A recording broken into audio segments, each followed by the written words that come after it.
আদায় করি আলহামদুলিল্লাহ।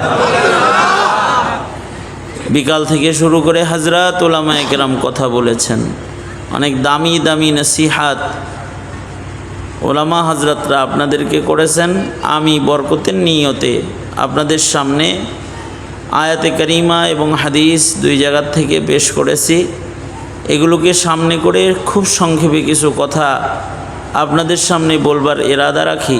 আল্লাহ তাআলা কিছু উপকারী কথা আপনাদের কানে পৌঁছানোর তৌফিক দান করেন। আপনারা দোয়া করুন, বলুন আমিন। মুহতারাম হাজিরিন, এই পৃথিবীতে যত মানুষ আছে সব মানুষ দুই প্রকার। আমার কানে আওয়াজ দাও, আমার কানে আওয়াজ দাও, স্টেজে আওয়াজ দাও, আর ইকো বন্ধ করে রেখো। এই পৃথিবীতে যত মানুষ আছে সব মানুষ দুই প্রকার। এক প্রকারের মানুষ হল আল্লাহর পছন্দের মানুষ, তারা জান্নাতি।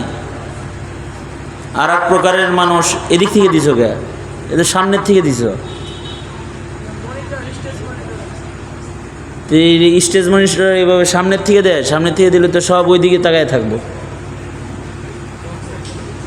বক্সে দাও, আওয়াজ বাড়ায় দাও, আওয়াজ বাড়ায় রাখো, ইকো বন্ধ করে রাখো, এটা বন্ধ করে রাখো। তো এই পৃথিবীতে যত মানুষ আছে সব মানুষ দুই প্রকার। এক প্রকারের মানুষ জান্নাতি, আর এক প্রকারের মানুষ জাহান্নামী। এক প্রকারের মানুষ উৎকৃষ্ট, আর এক প্রকারের মানুষ নিকৃষ্ট। এক প্রকারের মানুষ উৎকৃষ্ট, আর এক প্রকারের মানুষ নিকৃষ্ট। এক প্রকারের মানুষ জান্নাতি, আর এক প্রকারের মানুষ জাহান্নামী। এ কারণে মৃত্যুর পরে আল্লাহ তাআলা ঠিকানাও দুইটা বানাইছেন, জান্নাত জাহান্নাম। বলেন জান্নাত জাহান্নাম। এখন সিদ্ধান্ত নিতে হবে আমার গন্তব্য কোথায়। যদি আপনার আমার গন্তব্য জান্নাত বানাইতে হয় তাইলে উৎকৃষ্ট মানুষ হইতে হবে, নিকৃষ্ট হওয়া যাবে, উৎকৃষ্ট হইতে হবে। উৎকৃষ্ট মানুষ কারা? উৎকৃষ্ট কি চামড়া সুন্দর মানুষ উৎকৃষ্ট? টাকা পয়সা বেশি হইলে সে উৎকৃষ্ট? স্বাস্থ্যটা ভালো হইলে, মোটা তাজা হইলে উৎকৃষ্ট? উৎকৃষ্ট মানুষ হলো তারা যাদের ঈমান আছে, যাদের আমল আছে, তারা হলো উৎকৃষ্ট। কতটা উৎকৃষ্ট? ঈমান আমলওয়ালা মানুষগুলা। এরকম মানুষ, উৎকৃষ্ট মানুষের দাম কত? ঈমান আমলওয়ালা একটা উৎকৃষ্ট মানুষ যদি এই পৃথিবীতে একজনও থাকে, লা তাকুমুস সাআহ, এই মানুষটার খাতিরে কিয়ামত আল্লাহ তাআলা ঘটাইবেন না। কয়জন? আসমান জমিনের খুঁটি মাত্র একজন মানুষ। যদি একজন মানুষও জমিনের উপরে থাকে, যে মানুষটা আল্লাহর পছন্দের, তাইলে কিয়ামত হবে না। সূর্য সময় মতো উদয় হবে, সময় মতো ডুবে যাবে, চাঁদ আলো দিবে, অক্সিজেন প্রবাহিত হবে, গাছে ফুল ফল আসবে, জমিনে শস্য গজাবে। যদি একটা ভালো মানুষও পৃথিবীর মাটির উপরে থাকে, কারণ একজন ভালো মানুষের মূল্য আল্লাহর কাছে এই দুনিয়া না, খালি একটা ভালো মানুষের দাম আল্লাহর কাছে আল্লাহর জান্নাতের চাইতে বেশি দামি। এই দুনিয়া শতবার বিক্রি করলেও কি জান্নাত কেনা যাবে? একটা ভালো মানুষের দাম জান্নাতের চাইতে বেশি। আর যদি মানুষটা ভালো মানুষ না হয়ে অমানুষ হয়, কিছু মানুষ আছে অমানুষ, নিকৃষ্ট। নিকৃষ্ট মানুষ কীরকম কম দামি? উলাইকা কাল আনআম, উলাইকা কাল আনআমি বাল হুম আদাল। আল্লাহ বলেন নিকৃষ্ট মানুষ যারা, এগুলো তো চতুষ্পদ জন্তুর মতন, এর চাইতে খারাপ। অর্থাৎ কুকুরের চাইতে খারাপ, শুয়োরের চাইতে একটা মানুষ খারাপ, নিকৃষ্ট। যদি মানুষটা অমানুষ হয়, মানুষ যদি অমানুষ হয়, তার চাইতে কুকুর ভালো, তার চাইতে শুয়োর ভালো। কুকুর শুকুর তো নাপাক প্রাণী, এর চাইতে মানুষ নিকৃষ্ট আবার কেমনে হয়? এটা বুঝতেও তো কষ্ট হয়। এটা মানুষ, হে আবার কুকুরের চাইতে কম মূল্য কিভাবে হয়? শুয়োরের চাইতে কম মূল্য কিভাবে হয়? কুকুরের নাপাকি খারাপি ছড়ায় অল্প জায়গায়, কিন্তু মানুষ খারাপ হইলে এক ট্রাম্প আর নেতানিয়াহু দুইটা অমানুষে সারা দুনিয়ার মানুষের শান্তি নষ্ট করে দিচ্ছে। বেশি লাগে? বেশি লাগে? বেশি লাগে না তো। দেখেন না মোটর সাইকেলের লাইন, গাড়ির লাইন যেটা শুরু হয়েছে, এই প্রত্যেকটা পাম্পে দেখে আসলাম 2 কিলোমিটার ব্যাপী মোটর সাইকেল গাড়ির লাইন, 1.5 কিলোমিটার ব্যাপী 1 কিলোমিটার লাইন। ওই গেছিলাম গতকালকে এক এলাকায় 2 কিলোমিটার আগের থেকে লাইন।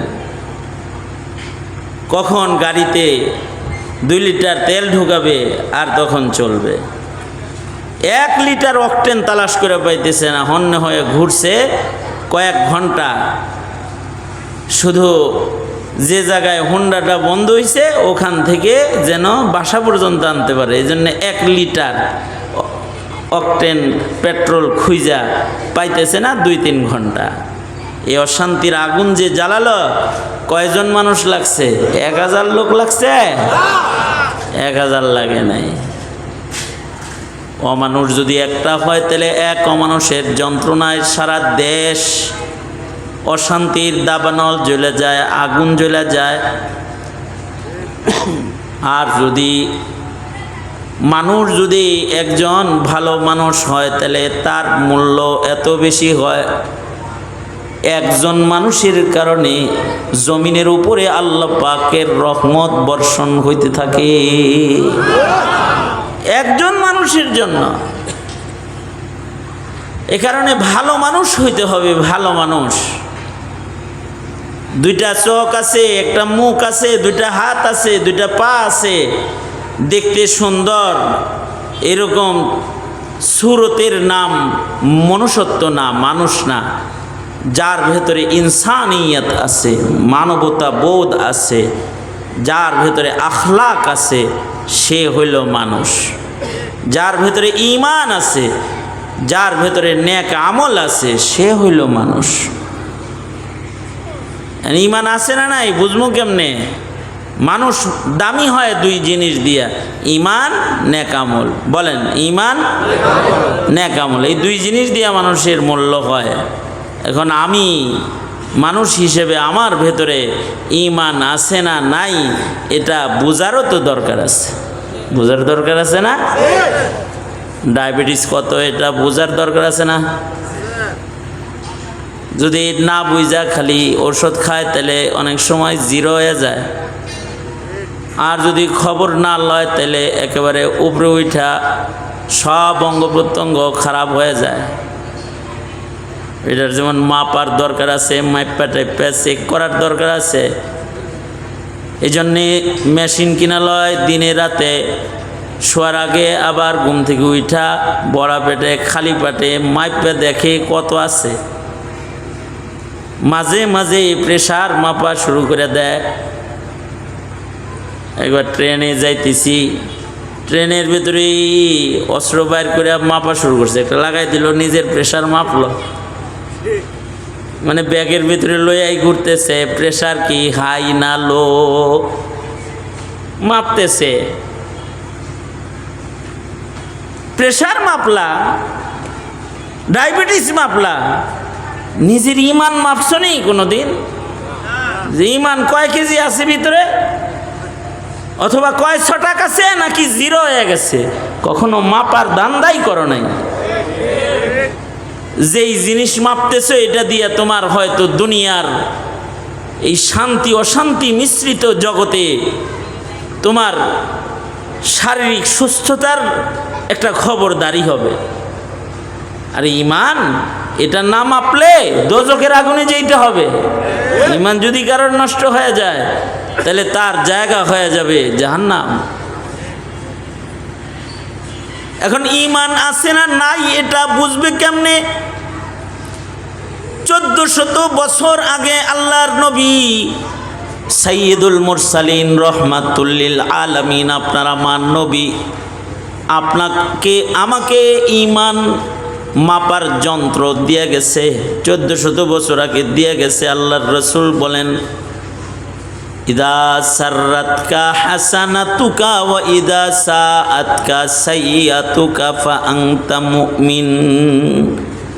আল্লাহর নবী বলেন, তোমার ভেতরে যদি তুমি লক্ষ্য করো, যদি তোমার ভেতরে তুমি গুনাহ হয়ে গেলে পেরেশানি পাও, পাপ হয়ে গেছে, তোমার দিল পেরেশান হয়ে যায়, আর নেকি সংগঠিত হয়েছে, তখন তোমার দিলে আনন্দ উপলব্ধি করো তুমি। অর্থাৎ ইবাদত করার পরে তুমি তোমার ভেতরে একটা শান্তি অনুভব করো, তোমার দিল খুশি হয় ইবাদত করে। আর গুনাহ হয়ে গেলে তুমি অস্থির হয়ে যাও, কেমনে এটা মাপ হইব, এই অস্থিরতা তোমার ভেতরে আছে। যদি এই দুই জিনিস কারোর ভেতরে পাওয়া যায়, তো আল্লাহর রসুল বলে তাইলে সে মনে রাখতে পারে সে ঈমানদার, তাহলে সে ঈমানদার। কিছু মানুষ আছে না, তার ইবাদত হইল পেরেশানির বিষয়, আজান হইলে সে পেরেশান, কেমনে মসজিদের কাছ থেকে দূরে যাইব। আছে না নাই? জোরে বলেন, আছে না নাই? এতক্ষণ হুজুরের লগেই কথা কইতাছিল, একটু আগে যখন আজান হইছে ইমাম সাহেব তো মসজিদে ঢুকবো, এখন তার পেরেশানি যে কেমনে যাম হইতে। কারণ হুজুরের হাত ধরা থাকলেই তো উনি টাইনা নিজের হাতে দায়িত্ব সহকারে আমার মসজিদে লয়ে যাব। এই জন্যে ফাঁক ফুকর তালাশ করতেছে খালি কাটটা পড়ার, যেন মসজিদের ভিতরে ঢুকে সেজদা দিতে না হয়। তার মানে মসজিদের আজান তার পেরেশানির কারণ হইছে। এরকম কমবখ্ত, এরকম নালায়েক সমাজে জমিনে আছে না নাই? যার ইবাদত বন্দিগি ভাল লাগে না। অবশ্য ইবাদতের জন্য আকর্ষণ নাই, কিন্তু গুনাহের আকর্ষণ আছে, এটা দেখা যায়। পাপের আকর্ষণ মেলা, অনেক বেশি পাপের আকর্ষণ। ঢোলের বাড়ি শুনলেই হে যেন তরুতাজা হয়ে ওঠে, আছে না কিছু? হেরে যদি গুনাহের গ্রান গ্রান শোনানো হয়, সঙ্গানো হয়, তাহলে একটু তাজা হয়ে ওঠে আর কি, এরকম কিছু আছে। এই হালাতগুলা তার বেঈমানির লক্ষণ, তার ভিতরে ঈমান নাই। ভিতরে কি নাই? জোরে আওয়াজ করে বলেন, কি নাই? ঈমান নাই। আর যদি কারোর মধ্যে এই খুশি পাওয়া যায়, আজকে 5 বেলা নামাজ তাকবীরের সাথে মহান রব্বুল আলামিন পড়াইছে, 5 বেলা তাকবীরের সাথে নামাজ পড়ছে, এই খুশিতে তার দিল খুশ হয়ে গেছে। জামাতের সাথে জুমার নামাজটা পড়ছে, শুধু জুমার নামাজ পড়ে নাই, নবীর ঘোষণার পুরস্কার নেওয়ার জন্য পয়লা কাতারে যায় বৈশা পড়ছে, দিলটাও তার খুশি। আলহামদুলিল্লাহ, আল্লাহ তাআলা পয়লা কাতারে জুমার নামাজ পড়াইছেন। এই যে ইবাদত করার পরে একটা খুশি যদি কারোর ভেতরে পাওয়া যায়, তাহলে এই খুশি তার ঈমানের লক্ষণ, তার ভেতরে আসলে ঈমান আছে। আর যদি ঘুমাইছে সারা রাত ফেসবুক চালায় টালায়, ফজরের নামাজ তো ঘুমে গেছেই, জুম্মার নামাজ শেষ কইরা বাপে আয়া দেখে ছেলে ঘুমাইতেছে, এরকম যোগ্য ছেলেরও অভাব নাই যে ঘুমায় এরকম, এটা ওর যোগ্য, খুব ঘুমের যোগ্যতা অনেক। সারা রাত উল্টা পাল্টা সময় কাটায় রাতের আরামের ঘুমের সময় নষ্ট করছে, ফজরও ঘুমে গেছে, এমনকি জুমার নামাজ এটাও ঘুমের ভিতরে চলে গেছে, বিলকুল কোনো পেরেশানি তার নাই, সে যে জুমার নামাজও পড়ে নাই। যদি এই রকম গাফেল দিল কারোর হয়, ইবাদতের ন্যূনতম আকর্ষণ নাই, তাইলে এটা মুমিন নয়, এটা ঈমান নষ্ট হয়ে অন্য কিছু হয়ে গেছে। আল্লাহর রাসূল বলেন, যেমন আজকে জুমাবার গেল, আমি এটা বলবো না কারা কারা জুমার নামাজ পড়ছেন, কারা কারা পড়েন নাই। একজনও যদি পড়েন নাই এমন থাকেন তাহলে আপনি শরম পাইবেন। এ কারণে এটা বলবো না কারা কারা জুমার নামাজ পড়েন নাই। তবে আল্লাহর রাসূলের একটা ওয়াঈদ আপনার কানে পৌঁছায়া দিয়ে যাই। আল্লাহর রাসূল বলেছেন, খুব খেয়াল করে শুনলেন, যারা এমন সন্তান ঘরে লালন পালন করেন যে আপনার সন্তান জুম্মার নামাজটাও পড়ে না, ইমানদার সন্তান পালতাছেন না, আর নবীর ভাষ্য অনুযায়ী মুনাফিক পালতেছেন। আল্লাহর রাসূল বলেন, ক্বালা রাসূলুল্লাহি সাল্লাল্লাহু আলাইহি ওয়াসাল্লাম, ক্বালা রাসূলুল্লাহি সাল্লাল্লাহু আলাইহি ওয়াসাল্লাম, মান তারাকা সালাসা জুমআতিন বিগাইরি উযরিন কুতিবা মিনাল মুনাফিকিন। আল্লাহর রাসূল বলেন, কেউ যদি ইচ্ছাকৃত 3টা জুমা লাগাতার বর্জন করে আল্লাহ তাআলা নারাজ হইয়া এমন কম বখতের নাম মহান রব্বুল আলামিন মুনাফিকের লিস্টে উঠায়া দেয়। ইমানদারের খাতায় নামই থাকে না। এই শুধু এই যন্ত্রটা দিয়া যদি সমাজের মুসলমানদের ইমান মাপেন তাহলে কত মুনাফিক পাবেন। মুনাফিকের সংখ্যা তাহলে কিরকম হইব আন্দাজ করে লেন নিজেরা নিজেরা। সব হিসাব মূল্যায় করে দিব। আপনি ভাত খান না, আপনি একটু হিসাব করে লেন যে এলাকায় মুনাফিকের সংখ্যা কত। যারা সারা বছরে জুমার নামাজ আদায় করে না, রোজার মাস চলে গেছে রোজা রাখে নাই, তার সামনে জুমার নামাজ চলে যায়, জুমার নামাজে মসজিদে যাওয়ার মতো আকর্ষণ তার নাই, এমনকি ঈদের নামাজে পর্যন্ত যায় না। এরা আবার মুমিন হিসাবে মুমিনদের কবরস্থানে শোয়ার কল্পনা করে। এই রকম ডুপ্লিকেট মুসলমানদেরকে আগের যুগে কেউ সালামও দিত না, সালামও দিত না। আর এখন তো এই রকম মুনাফিকরা ভোট পায়া নেতা হয়ে যায়, এমপি মন্ত্রী হয়ে যায়, মুসলমানের সমর্থন পায়া মুমিনদের ভোটে এরা নির্বাচিত হয়ে বড় পদ দখল করে বসে থাকে, অথচ এটা জুমার নামাজটাও পড়ে না। হ্যাঁ, ইলেকশনের আগে মসজিদে কিছু দেখা গেছে, কি লেগে গেছে, ইমানের তাগিদে যায় নাই, ভোট চাওয়ার লেগে গেছিল। তখন যে একেবারে খতিব সাহেবের সাথে যায় বসে থাকছে, ওই ওয়াজ করবো আবার নামাজের আগে,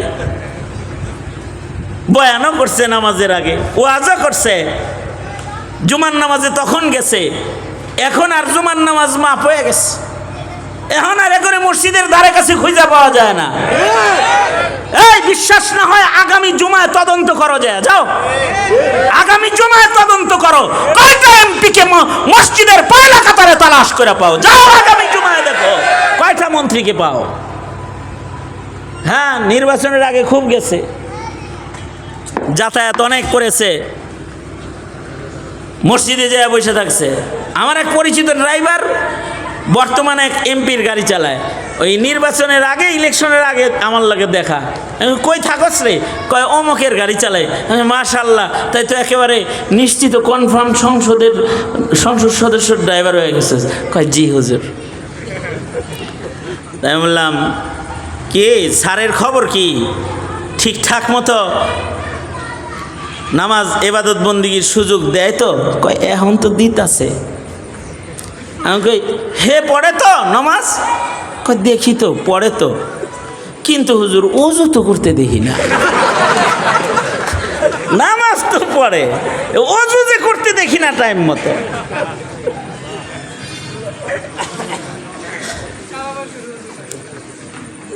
অথচ ইচ্ছাকৃত ওযু ছাড়া কেউ যদি সেজদা দেয় ও কাফের হয়ে যায়। ইচ্ছাকৃত কেউ যদি নামাজ কাজা করে, ইচ্ছা করে নামাজ কাজা করে, মুরতাদ হয়ে যায়। ইমাম আহমদ বিন হাম্বল বলেছেন, মুরতাদ গর্দান কেটে ফেলায় দেয় যে ইচ্ছা করে নামাজ পড়ে না। শরিয়া আদালত থাকলে পরে তাকে আদালতে ডেকে মৃত্যুদণ্ড দেওয়ার বিধান আছে, ইচ্ছা করে নামাজ পড়ে না। এরকম ইচ্ছাকৃত বেনামাজি দেশে সংখ্যা গুনতে হইব না, সবাই যার যার ঘরের সংখ্যা গুনলেই হয়। ঘরের সংখ্যা গুনেন, সব তো নামের শুরুতে মোহাম্মদ আছে, আর ভোটার আইডি আর পাসপোর্টের ভেতরে মুসলিম লেখা আছে। জাতীয় পরিচয় কি? বাঙালি মুসলিম হিসেবে, মুসলিম দেশের নাগরিক হিসেবে জাতীয়তা বাংলাদেশি, আর ধর্ম মুসলিম হিসেবে নামের শুরুতে মোহাম্মদ লাগানো আছে। কিন্তু ফরজ নামাজও পড়ে না, জুমার নামাজও পড়ে না। যদি ফরজ নামাজ না পড়ে তাহলে দশাটা কি? তার ইমানের দশা কি? কেউ যদি ইচ্ছা করে নামাজ না পড়ে তাইলে সে, ইমাম আহমদ বিন হাম্বল রহমতুল্লাহ আলাইহি বলেছেন, সে মুরতাদ হয়ে যায়, তার ফিরে আবার কালেমা পড়তে হবে। যারা মাগরিবের নামাজ পড়ে নাই ফিরে কালেমা পড়ে লও মিয়া। আমি বলি না, আহমদ বিন হাম্বল বলে, তাকে ফিরা কালেমা পড়াও, তাকে মুসলমান বানাও। আর যদি বিচার করতে হয়, আদালত যদি শরিয়া হয়, তাহলে ওর মৃত্যুদণ্ড। কেন নামাজ ইচ্ছা করে ছাড়লো? ও তো আল্লাহর হুকুম মানে না, আল্লাহর জমিনে বসবাস করার অধিকার ওর নাই। তবে হানাফি মাযহাবে ইমামে আবু হানিফা, ইমামুনা ইমামুদ দুনিয়া, ইমামে আজম আবু হানিফা রহমতুল্লাহ আলাইহি শিথিল করছে।